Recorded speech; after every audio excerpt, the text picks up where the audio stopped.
صدقۃ الفطری، صدقہ فطر کا بیان۔ رمضان المبارک کا مہینہ جب ختم ہوتا ہے تو روزوں میں جو نقص یا کمی واقع ہوتی ہے، رہ جاتی ہے خامی، اس خامی کو دور کرنے کے لیے صدقہ فطر مقرر کیا گیا شریعت کی طرف سے، جو نماز عید سے پہلے ادا کرنا چاہیے۔ اگر کوئی نماز عید سے پہلے ادا نہ کرے تو اس سے صدقہ فطر ساقط نہیں، اس کی ذمہ داری ختم نہیں ہوتی صدقہ فطر کی۔ عید کی نماز کے بعد ہی کیوں نہ ہو، اس کو صدقہ فطر ادا کرنا لازم ہے۔ صدقہ فطر کے بارے میں آیا ہے کہ جب تک بندہ صدقہ فطر ادا نہیں کرتا، اس کا روزہ آسمان اور زمین کے درمیان معلق رہتا ہے، یعنی اللہ کی بارگاہ میں قبول نہیں ہوتا۔ بہرحال صدقہ فطر کا یہ بیان ہے، صدقہ فطر دینا ہے۔ صدقہ فطر کے لیے یہ شرط نہیں ہے کہ مال کا مالک ہو اور اس پر 1 سال گزرے، بلکہ صدقہ فطر کوئی اگر عید کے دن بھی اگر پیدا ہو جائے تو اس پر صدقہ فطر واجب ہے، اس بچے کا اس کے والدین پر۔ بچوں کی طرف سے والدین ادا کریں صدقہ فطر۔ صدقہ فطر کے بارے میں بھی آیا ہے کہ وہ کتنا دینا چاہیے، آدھا سا صدقہ فطر، اور بعض چیزوں کے لیے 1 سا بتایا گیا ہے، جیسے کھجور ہو یا کشمش ہو تو 1 سا، اور اگر گیہوں ہو یا جو ہو تو اس کے لیے الگ بتایا گیا ہے۔ صدقہ فطر میں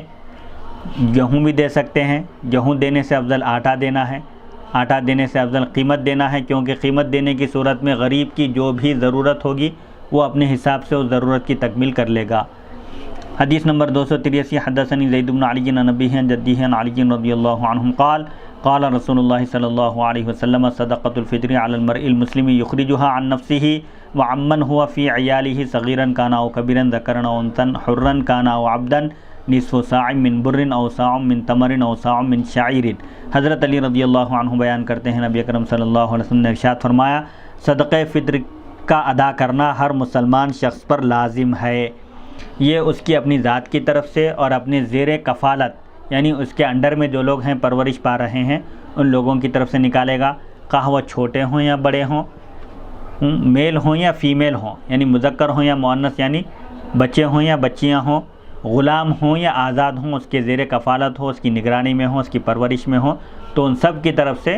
جو گھر کا جو ذمہ دار ہے وہ صدقہ فطر نکالے گا۔ اور یہ کیا ہے؟ یہ گیہوں کا نصف صاع ہوگا۔ اگر گیہوں دے رہے ہیں نصف صاع یعنی 2.5 کلو گیہوں۔ اسی طرح اگر کھجور دے رہے ہیں تو 5 کلو کھجور، جو ہو تو وہ بھی 5 کلو، کشمش ہو تو وہ بھی 5 کلو۔ حدیث نمبر 284، وسألت زیدا رضی اللہ عنہ عن الرجل یکون له اقل من 50 درہما قال لیس علیہ صدقۃ الفطر قال ولا یأخذ صدقۃ الفطر من له 50 درہما وتجب صدقۃ الفطر علی من له 50 درہما۔ سألت زیدا رضی اللہ عنہ عن الصاع کم مقدارہ قال 5 ارطال وثلث بالرطل الکوفی۔ میں نے امام زید رضی اللہ عنہ سے ایسے شخص کے بارے میں پوچھا جس کے پاس 5 سے کم درہم ہوں، تو انہوں نے فرمایا کہ اس پر صدقہ فطر کی ادائیگی لازم نہیں ہے۔ انہوں نے فرمایا صدقہ فطر کوئی ایسا شخص وصول نہیں کر سکتا جس کے پاس 50 درہم موجود ہوں، اور صدقہ فطر ہر اس شخص پر واجب ہوگا جس کے پاس 50 درہم موجود ہوں، یعنی جو نصاب کا مالک ہو۔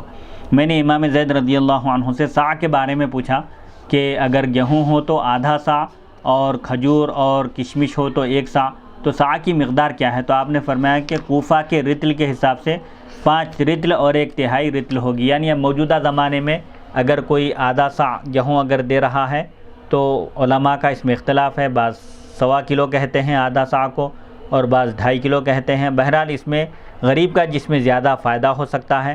اس کو پیش نظر رکھتے ہوئے احتیاطاً اگر 2.5 کلو دے دیں، 1.25 کلو دینے سے بھی ادا ہو جائے گا صدقہ فطر، لیکن اگر کوئی 2.5 کلو دے دے تو یہ اور اچھی بات ہے، غریب کا اور زیادہ فائدہ ہوگا۔ تو بہرحال آدھا صاع 2.5 کلو کا بھی بتایا گیا ہے کوفہ کے پیمانے کے لحاظ سے۔ اسی طرح اگر کشمش دے رہا ہو یا کھجور دے رہا ہو تو اس کو 1 صاع دینا چاہیے مکمل، یعنی 1 صاع کا مطلب ہوگا ایک حساب سے 2.5 کلو اور ایک حساب سے 5 کلو۔ اور اس میں ایک بات ذہن میں رکھنا چاہیے، جو صاحب استطاعت ہو، مالدار ہو، وہ اگر گیہوں بھی دے دے تو اس کی طرف سے صدقہ فطر ادا ہوگا، لیکن وہ شخص جو چیز زیادہ مہنگی اور قیمتی ہو اس کو ترجیح دے، کیونکہ قرآن پاک میں اللہ تعالیٰ کا ارشاد ہے لن تنالوا البر حتی تنفقوا مما تحبون، اللہ کا قرب حاصل کرنا ہے، اجر و ثواب کی نیت سے کام کرنا ہے اور اللہ کی خوشنودی حاصل کرنا ہے۔ تو امیر آدمی ہے تو وہ بھی گیہوں دے رہا ہے، غریب بھی گیہوں دے رہا ہے، تو یہ ایک اعتبار سے جو امیر ہے اس کو چاہیے کہ وہ جو زیادہ مہنگی چیز ہے جیسے کشمش ہے، کھجور ہے، ایسی چیز دے یا اس کی رقم دے دے، کیونکہ گیہوں دینے سے اور کھجور دینے سے، جو دینے سے، ان اشیاء کے دینے سے زیادہ افضل قیمت دینا بتایا گیا ہے، جس کے ذریعے غریب کی حاجات کی، اس کی ضرورتوں کی تکمیل ہو سکتی ہے۔ اگر سب ہی گیہوں دیں گے تو اس کے بعد گیہوں جمع ہو جائے گی۔ بہرحال حسب سہولت شریعت نے اجازت دی ہے صدقہ فطر ادا کرنے کی، گیہوں دیں یا آٹا دیں، گیہوں دینے سے افضل آٹا دینا ہے، آٹا دینے سے افضل قیمت دینا ہے۔ بہرحال جس طریقے کو بھی اختیار کیا جائے ٹھیک ہے، حالات کے حساب سے اور ضرورت کے لحاظ سے صدقہ فطر ادا کریں رقم کی شکل میں، اگر کہیں اناج کی شکل میں دینے کی ضرورت ہو تو وہاں اناج کی شکل میں دیں۔ باب فضل